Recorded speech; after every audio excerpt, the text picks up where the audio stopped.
This news is brought to you by P3Y।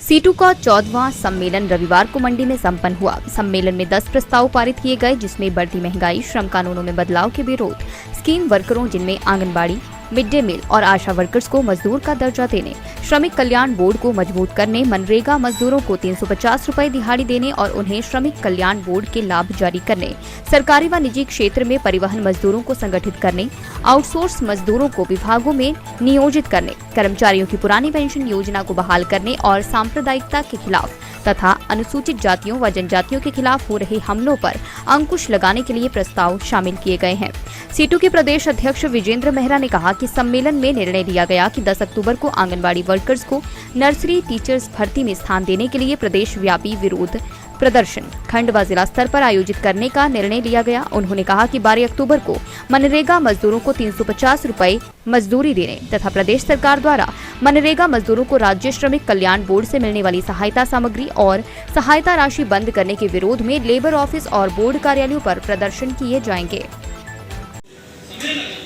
मेरा नाम विजेंद्र मेहरा, प्रदेशाध्यक्ष CIT हिमाचल प्रदेश। सीटू का 2 दिवसीय राज्य सम्मेलन मंडी में चल रहा है और आज दूसरा दिन है। इस सम्मेलन के अंदर CIT के राष्ट्रीय महासचिव कॉमरेड तपन सेन जी, राष्ट्रीय सचिव KN उमेश जी, राष्ट्रीय सचिव और हिमाचल के प्रभारी डॉक्टर कश्मीर सिंह ठाकुर जी और हिमाचल प्रदेश के कोनों कोनों से लगभग 250 प्रतिनिधि जो है हिस्सा ले रहे हैं। 2 दिन का ये सम्मेलन जो चल रहा है, पिछले 3 सालों के अंदर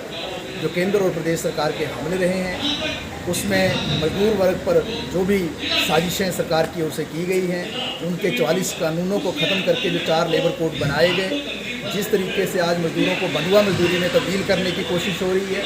उनको पक्के रोज़गार के बजाय फिक्स टर्म की ओर धकेलने की कोशिश हो रही है, उनके काम के घंटों को 8 के बजाय 12 घंटे की करने की कोशिश हो रही है। आज मजदूरों को जिस तरीके से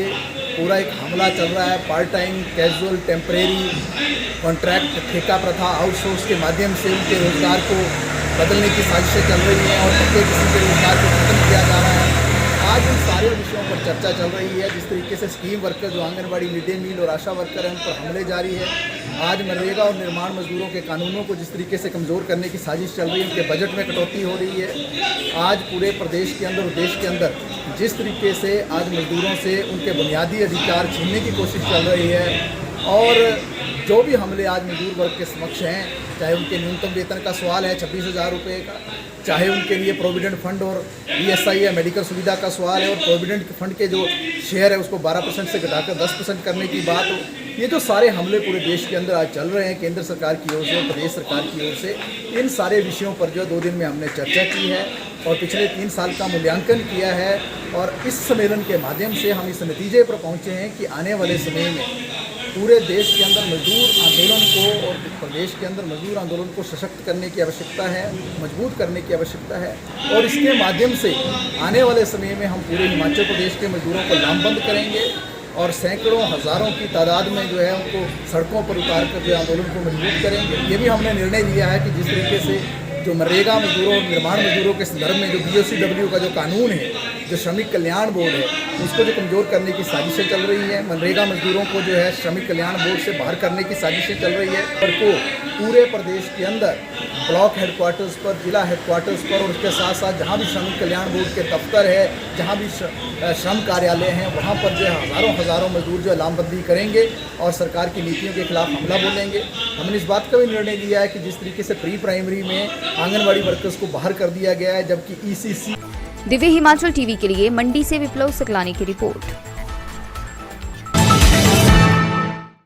प्रदेश के प्रतिष्ठित आभूषण विक्रेता भूषण ज्वेलर्स ने अपने ग्राहकों के लिए त्योहारी उपहार योजना लॉन्च कर दी है। खुशियों की दिवाली योजना के तहत हर 10,000 की खरीद पर ग्राहकों को एक कूपन दिया जाएगा और इस योजना का हिस्सा बनकर ग्राहक मारुति एस्प्रेसो कार सहित लाखों रुपए के इनाम जीत सकते हैं। सितंबर से नवंबर तक चलने वाली इस योजना के तहत ग्राहकों के पास कुल 100 इनाम जीतने का अवसर होगा। इसके अलावा ग्राहकों को हर खरीद पर निश्चित उपहार भी दिया जा रहा है। भूषण ज्वेलर्स प्रबंधन कुलभूषण गुप्ता ने बताया कि खुशियों की दिवाली योजना में पहला इनाम मारुति एस्प्रेसो कार है, जबकि दूसरा इनाम सॉलिटायर कपल बैंड रखा गया है। तीसरा इनाम आईफोन, चौथा लैपटॉप, पांचवा 32 इंच की स्मार्ट टीवी है। इसके अलावा कई आकर्षक इनाम रखे गए हैं। हर ग्राहक इसका लाभ उठा सके, इसलिए महज 10,000 की खरीद पर एक कूपन दिया जाएगा। सोना, चांदी या हीरे किसी भी तरह के आभूषणों की खरीद पर ये कूपन मिलेगा। नवंबर तक ये योजना जारी रहेगी, जिसके बाद लकी ड्रॉ निकाला जाएगा।